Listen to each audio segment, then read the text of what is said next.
전격 인터뷰 먼저 김민석 총리 후보자 인사청문회에 대한 야당 평가부터 들어보겠습니다.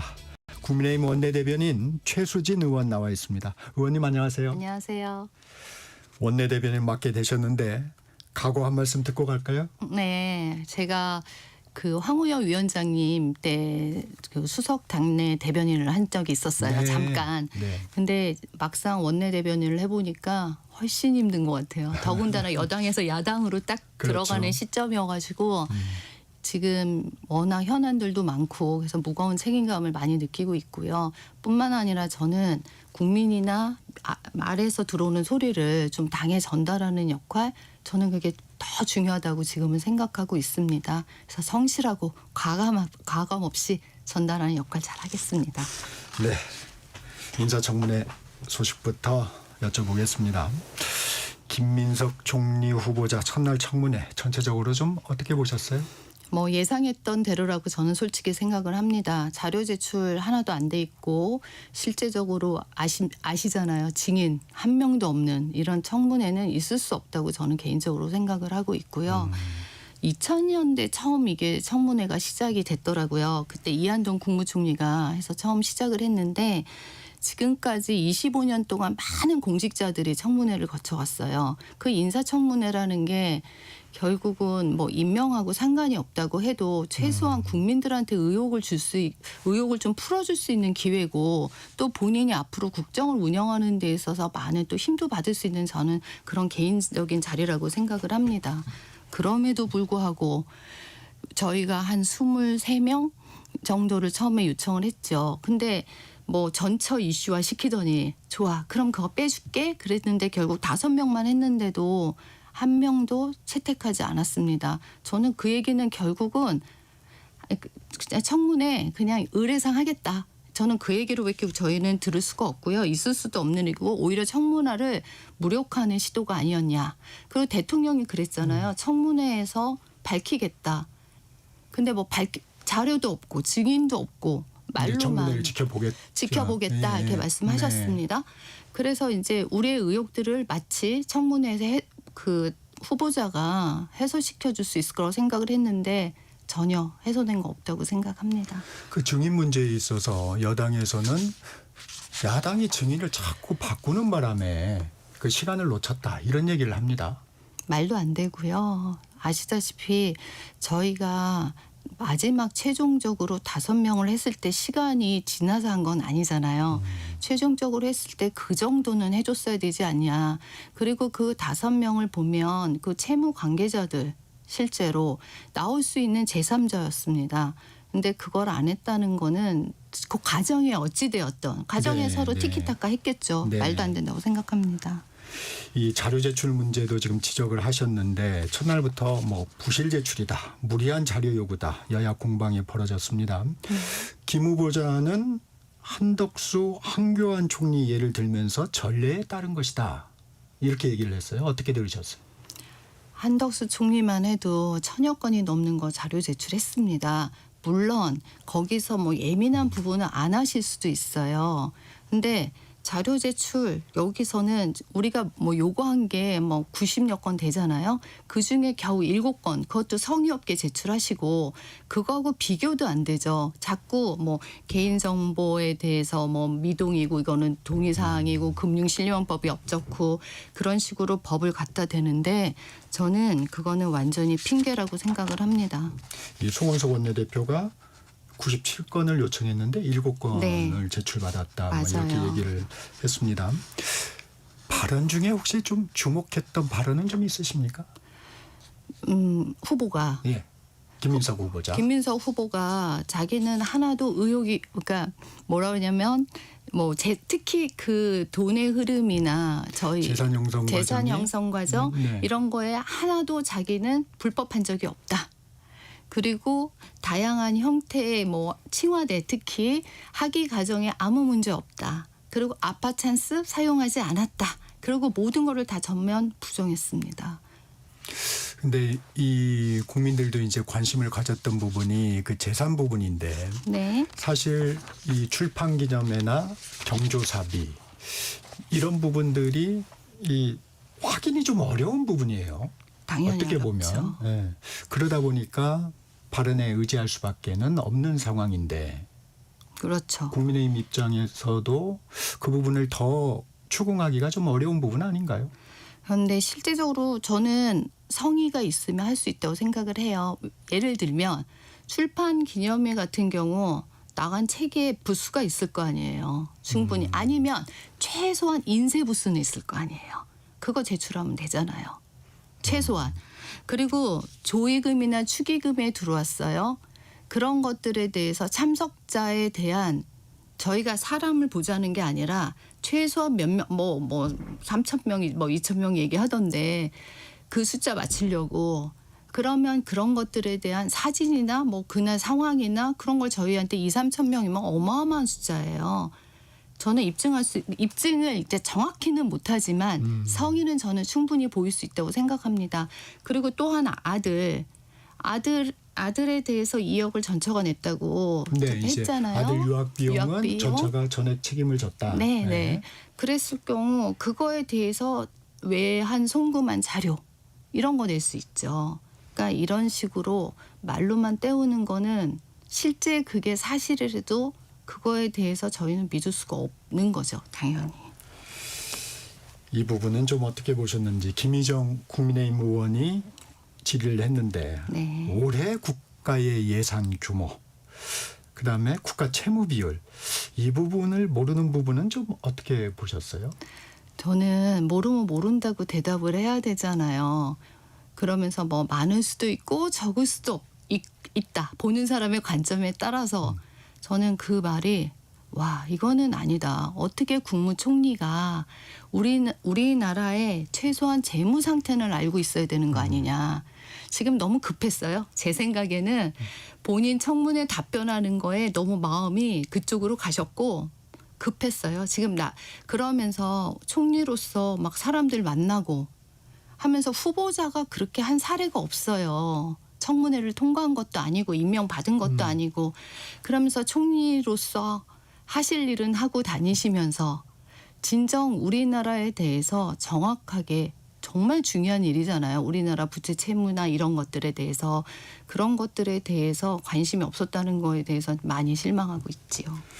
국민의힘에서 김민석 후보자에 대해서 조국 판박이라고 표현하고 있던데 이 어떤 점을 얘기하는 겁니까? 조국 판막이 처음에 그 얘기 제가 먼저 논평에서 네네. 썼어요. 네. 아시죠? 네. 근데 근데 이 부분에 처음에서 이제 제가 대변인으로서 지적을 한 거가 분명히 청문회는 통과할 거예요. 당연히. 그러면 청문회 이유가 청문회만 통과하면 달까? 이런 퀘스천을 제가 혼자 하게 된 거예요. 네. 그랬더니 조국 사태가 딱 생각이 나는 거죠. 왜냐하면 이재명 정부가 또 실패하면 똑같은 그때 처음 사례와 비슷한 일이 생길 수도 있겠다. 그 검찰도 수사가 들어가기도 했고요. 그런 걸 볼 때 그때 제 기억에 조국 청문회 때 증인 딱 한 명 부른 걸로 알고 있어요. 거의 그때도 증인이 안 나왔고 자료 제출도 제대로 되지 않았던 상태였던 거죠. 그래서 이제 청문회를 통해서 의혹이 그때 처음 나온 게 뭐였냐면 그 동양대 표창장 위조 의혹. 네. 그게 처음 그때 공개가 되면서 그때 이제 조국 후보가 막 거짓 해명을 했죠. 그런 거 아니다. 그래서 검찰 수사가 이제 들어가기 시작하면서 여러 가지가 이제 다 순간 막 터진 거죠. 그러면서 결국은 35일 만인가 그 당시에 그러면서 사퇴를 하게 됐죠. 그래서 저는 이번 사태를 보면서 그 인사청문회만 통과해서 될 일은 아니다. 결국은 내가 의혹이 가진 거는 꼬리를 물고 갈 것이다. 그리고 그거를 우리가 아니어도 즉 야당이 아니어도 누군가는 그거에 대한 의문을 갖고 파헤칠 수도 있는 거고 네. 현재 3가지로 아마 고발이 된 걸로 알고 있는데 네. 거기에서 조금이라도 미심쩍인 게 나오거나 그러면 문제가 될 거다. 그래서 저는 솔직히 이재명 정부의 큰 부담이라고 생각합니다. 황운하 조국혁신당 의원 어제 저희 프로그램에 나왔는데 그렇죠. 이 국민의힘에서 조국 김민석 이 조국 판박이다 뭐 이렇게 얘기하는 것은 김민석 후보자가 이제 진보 진영 유력 대선 주자 아니냐 제거 필요성이 좀 있다고 보는 것 같다 뭐 이런 평가도 좀 했어요. 어떻게 보십니까? 그거는 그쪽의 생각이고 전혀 저희는 그렇게 생각하지 않아요. 근데 네. 왜냐하면 김민석 지키기를 해야죠. 왜냐하면 인사청문회가 앞으로 줄줄이 있는데 그쪽 입장에서는. 그래서 지금 처음에 민정수석도 그 사퇴하셨잖아요. 네네네. 이제 이번에 이제 두 번째까지 간다. 그러면 도덕적인 결함에 있어서 아주 치명타를 저는 입을 거라고 생각을 하니까 어떻게든 한번 해보려고 하고, 오히려 이번 정부 흠집내기다 이런 말 많이 하잖아요. 그거 발목 잡기다. 뭐 그런 식으로 해서 나중에는 뭐 이 얘기까지 해요. 뭐 인권 침해까지 하고 있다. 말도 안 되고요. 그다음에 우리 주진우 의원 갖고 털기하고 있잖아요. 아이 그러면 국무총리 시켜주셔야죠. 저희가 웃으면서 그랬어요. 네. 오늘 이틀째 청문회입니다. 오늘은 쟁점이 좀 뭐가 될 걸로 보세요? 아마 앞에서 이제 저희가 한 거에 대해서 자료 제출을 일부 하겠다는 말이 좀 있었어요. 제가 듣기에. 그래서 이제 그 자료를 좀 더 갖고 오는 모양을 갖겠지만 결국 그거에 대해서 많은 기대를 저희는 하지 않고요. 어제 했던 거의 연속성상으로 계속 저희가 추궁을 하겠죠. 이 여당이 되면 항상 인사청문회 개선을 들고 나옵니다. 민주당에서 네네. 정책 검증은 공개적으로 하고 도덕성 검증은 비공개로 진행하는 내용의 인사청문회법 개정안 좀 추진하겠다는 입장인데 이 부분은 좀 필요하다고 보세요? 그게 좋은 선의로 했을 때는 뭐 가능한 얘기다. 뭐 리즈너블 할 수 있네. 저도 그렇게 생각을 해요. 네. 근데 하지만 야당이었던 더불어민주당의 행태를 제가 좀 간단히 말씀을 한번 드려볼게요. 지금 윤 정부 때 청문회 제도 강화하자는 그런 발의를 엄청 많이 하셨어요. 예를 들면 자료 제출 거부 시 3년 이하 징역 또는 3천만 원 벌금. 그다음에 또 하나는 개인정보보호법을 이유로 국회의 자료 요구를 거부할 수 없도록 법을 추진하려고 했던 당이란 말이에요. 그리고 저희한테 하물며 자식의 문제까지 해서 탈탈 털었어요. 청문회 할 때. 이랬던 당이 갑자기 뭐 분리해서 하자?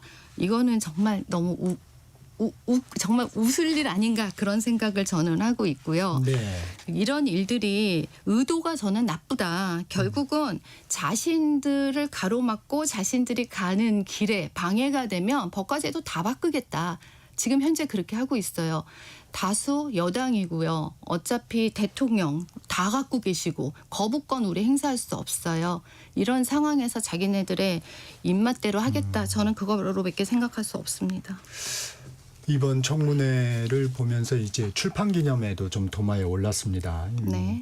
주진우 의원이 출판기념회 수익이 지금은 뭐 공개할 의무도 없고 신고할 의무도 맞아요. 없죠. 근데 이걸 정치자금에 포함하는 내용, 정치자금법 개정안을 발의했는데 네네. 이 부분은 좀 당 차원에서 추진하는 건가요?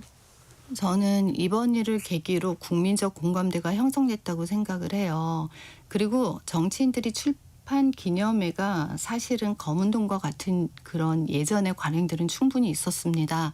그래서 좀 더 투명하게 인사검증을 위해서 저는 해야 된다고 생각을 하고 있고요. 아마도 이거에 대해서는 당에서 당연히 추진이 되지 않을까 이런 생각을 하고 있습니다. 이 국회의원들의 이해관계가 걸린 문제인데 항상 이게 얘기가 나와도 국회 통과까지는 잘 안 되는 것 같아요. 제 생각에 민주당이 반대할 겁니다. 저희를 떠나서. 네, 당 현안도 좀 살펴보겠습니다.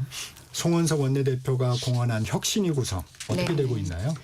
지금 우리 송 대표님께서 이제 처음으로 대표하시면서 네. 혁신이 하겠다. 그래서 그거에 대한 의지는 제가 어제까지 확인한 바로도 하겠다 하는 게 강력하시고요. 네. 사실 저희 당이 패배도 하고 앞으로 쇄신을 해야 될 문제에 대해서는 너무 많은 사람들이 공감하고 있어요. 그래서 그거에 대해서는 당연히 해야 되는데 지금 좀 늦어지고 있는 감이 있죠. 왜냐하면 지금 혁신위원장의 선임이 저희는 제일 중요하다고 생각을 해요. 네. 그래서 그러니까 이게 본인이 하고 싶다고 할 수 있는 자리도 아니고 이미지라는 게 또 있고 그리고 또 저희가 하자 그러면 고사하시는 분들이 있고 그래서 아직은 그 위원장 선임에 좀 애로사항이 있어요. 그럼에도 불구하고 조만간에 빨리 해야 된다고 생각합니다. 외부 수혈도 고려하시고 계신 건가요? 네, 당연히 하는데 이제 외부에서 이제 저희가 이제 외부에서 잘못해서 또 우리 당을 이해 못하시고 또 실제 밖에서 보는 것과 안에서 하는 것은 되게 좀 다른 면이 많아요. 네. 그리고 되게 혁신위원회를 하면서 이거는 미래를 바라보면서 해야 되기 때문에 막 할 수가 없잖아요. 그래서 이제 기왕이면 내부에서 하는 게 좋겠지만 외부에서 하더라도 당을 깊이 좀 아시는 분이 하면 좋겠다. 저희가 이제 그런 바람을 갖고 있습니다. 외부에서 하더라도 당을 깊이 아는 사람. 네. 네, 혁신위가 꾸려진다면 최우선 과제는 뭐가 될까요? 저희가 지금 현재 보수의 재건 저는 그게 제일 중요하고요. 왜냐하면 보수라는 것들이 많이 지금 퇴색됐다고 생각을 해요. 왜냐하면 좌파와의 이슈다 이러면서 자꾸 극우로 저희가 몰리고 있는데 실제 그렇지 않거든요. 그 이재명 대통령을 뽑은 그 나머지 48%를 떠난 나머지는 사실 뭐 이쪽에 또 아니고 중도와 보수 측에 저는 국민들의 성향이라고 생각을 해요. 그래서 이제 저는 보수의 재건을 당연히 해야 되면서 시대에 맞는 보수를 하고 우리가 소위 말하는 중도적인 보수의 입장을 만들어가는 제도나 그런 우리 당의 혁신되는 모습 저는 이런 거 보여줘야 될 때가 왔다고 생각합니다. 시대 정신에 맞는 보수 재건. 저는 이 그게 제일 부분이? 중요하다고 생각합니다. 네. 김용태 비대위원장이 제시한 5대 개혁안은 어떻게 네. 되는 겁니까? 5대 개혁안 저는 많은 우리 김용태 비대위원장이 고민하고 만들었다고 생각을 해요. 근데 좀 약간 아쉬웠던 거는 좀 협의를 좀 했으면 훨씬 더 과정이 좋지 않았을까. 그래서 이제 그것 때문에 좀 난항이 있었던 건 사실이에요. 그럼에도 불구하고 혁신위원회가 만들면 저희가 그거를 같이 포함해서 진짜 우리 당이 나갈 길을 해야 되지 않나. 그래서 아마 혁신위에서 그거를 좀 흡수해야 되는 게 맞지 않을까. 그거 5개만 달랑 놓고 해봤자 또 이슈가 생길 수도 있는 부분도 일부 있고 그러면 전체적으로 같이 볼 수 있는 혁신안이 나와야 된다고 생각합니다. 김용태 비대위원장은 탄핵 반대 당론만큼은 무효화를 해야 된다 네. 이렇게 주장을 하고 계신데 이 부분은 왜 진척이 안 되는 건가요? 저희 당이 탄핵이 되자마자 저희 당은 다 그거에 대해서 수긍하고 받아들인다고 이미 저는 얘기를 다 했고 또 그거에 대해서 사과도 했다고 생각을 합니다. 그러니까 이제 저희가 탄핵을 찬성하겠다 이 얘기는 진짜 아니거든요. 모든 의원들한테 했을 때. 근데 이제 반대라고 굳이 선언을 해가면서 기존 일을 부정하는 것 자체가 좀 넌센스가 아닐까. 일부는 그런 얘기들을 하시는 거기 때문에 아마 그런 합의가 안 이루어지는데 저희는 그 탄핵에 대해서 분명히 헌법적 정신력에서 받아들이고 그거에 대한 잘못에 대한 거는 충분히 인지하고 또 저희도 사과하고 그래서 그게 그렇게 큰 이슈일까 그런 생각은 하고 있습니다. 그리고 당에서? 대통령도 이미 탈당하셨고 당에서 결과를 수용했다. 그럼요. 네. 그거 자체가 저희는 탄핵에 그런데 막 앞에 있는 것까지 막 꺼내가지고 할 필요가 있을까 그런 생각들을 좀 하시는 분들이 많은 거죠. 당내 전당대회 논의는 어떻게 되고 있습니까? 저희가 지금은 8월 중순 정도 하는 날짜를 거의 예측을 하고 있고요. 되도록 빨리 한다 그런 생각을 하고 있고 이미 대표님께서 기수별로 모여서 의견을 수렴하신 걸로 알고 있습니다. 홍준표 전 대구시장 또 국민의힘을 저격하고 나섰습니다. 국민의힘을 망친 주범으로 윤석열 전 대통령, 한동훈 전 대표 그리고 이들을 데려온 중진 의원들을 꼽았는데 이 얘기는 좀 어떻게 들으셨어요? 저희는 지금 진짜 처절한 반성을 하고 있고 앞으로 어떻게 하면 갈까 하면서 많은 사람들이 그거에 대한 고민을 하고 있는 이 시점에 정통 보수의 선배님께서 이런 식으로 얘기하는 거는 저는 옳지 않다고 생각을 해요. 당의 어른으로서 그러면 안 된다고 생각을 하고 오히려 이런 비난의 화살들을 같이 공감해 주시고 그런 것들을 재건하는 데 같이 힘을 써주셔야 된다고 저는 생각을 합니다. 그래서 이런 모습들이 우리 당은 뿐만 아니라 국민들에게도 보여주는 모습이 저는 과연 맞나 이런 회의를 좀 하고 있습니다. 네, 이재명 대통령이 11개 부처 장관 인선을 발표했는데 이 관심이 윤석열 정부에서 임명된 송미령 농림부 장관의 유임입니다. 이 네, 부분은 네. 좀 어떻게 평가하십니까? 저는 이번 전체 평가를 한마디로 한다면 보온 하나 내가 했던 국회의원부터 시작해서 민노총 나를 도와줬던 사람들에 대한 그런 보온의 인사라고 생각하고 두 번째 저는 데코레이션 인사라고 생각을 합니다. 데코레이션 인사. 네. 어떤 의미인가요? 아까 말씀하셨듯이 그 송미령 장관의 경우 양곡법에 대해서 엄청 반대했던 사람이에요. 그 정권에 맞게. 그랬던 사람을 나는 포용력이 있어. 나는 통합해. 이런 의미로 다시 저는 재임명했다고 생각합니다. 그리고 송미령 장관도 문제가 많죠. 그렇게 일하시면 안 되죠. 내가 한 말에 대해서 책임을 져야죠. 고위 공직자는 더군다나 저는 그래야 된다고 생각합니다. 태도가 바뀌는 모습을 보면서 그 자리에 있어서 아랫사람들로부터 이 리더십이 과연 나올 수 있을까? 하는 정책에 대해서 올바르게 판단할 수 있을까? 소신 있게 한들 누가 믿어줄까? 저는 회사에서 워낙 생활을 해왔고 오래 생활하면서 그런 지도자의 리더십은 되게 중요하고 그 조직을 이끌고 이 나라를 이끄는 파워인데 너무 안타깝습니다. 이 정책적 소신에 대한 의문을 갖고 계시는 거군요. 네. 새 정부의 철학과 부합하게 행동하겠다. 그렇게 노티스 하셨더라고요. 네, 오늘은 여기까지 듣겠습니다. 지금까지 국민의힘 원내대변인 최수진 의원이었습니다. 고맙습니다. 아유 반갑습고 감사합니다. 정책수사 1부 여기서 마칩니다. 전하는 말씀 듣고 2부에서